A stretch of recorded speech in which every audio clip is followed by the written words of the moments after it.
ఇండియాలో ఎక్కడ చూసినా మెస్సీ మ్యానియా అయితే కొనసాగుతుంది. ప్రస్తుతం నేను ఉప్పల్ స్టేడియం దగ్గర ఉన్నాను. ఇక్కడే రాత్రి 7 గంటల సమయంలో ఇదే గ్రౌండ్ పైన మెస్సీ, సీఎం రేవంత్ రెడ్డి ఆట ఫుట్బాల్ అనేది ఆడనున్నారు.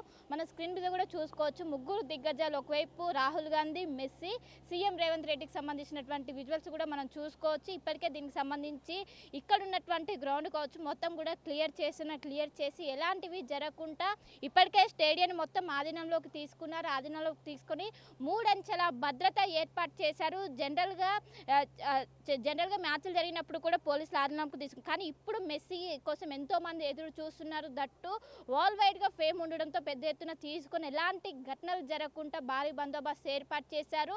మొత్తం 12 గేట్లు ఉంటాయి. 12 గేట్ల దగ్గర సీసీ కెమెరాలు, అదేవిధంగా 3000 మంది పోలీస్ బందోబస్తు ఏర్పాటు చేశారు. 3000 మంది పోలీస్ బందోబస్తు ఏర్పాటు చేసి మొత్తం కూడా అడుగడుగున పోలీసులు ఆధీనంకు తీసుకున్నారు. ఈ రోజు సాయంత్రం 4 గంటలకు శంషాబాద్ ఎయిర్పోర్టుకు చేరుకోనున్నారు.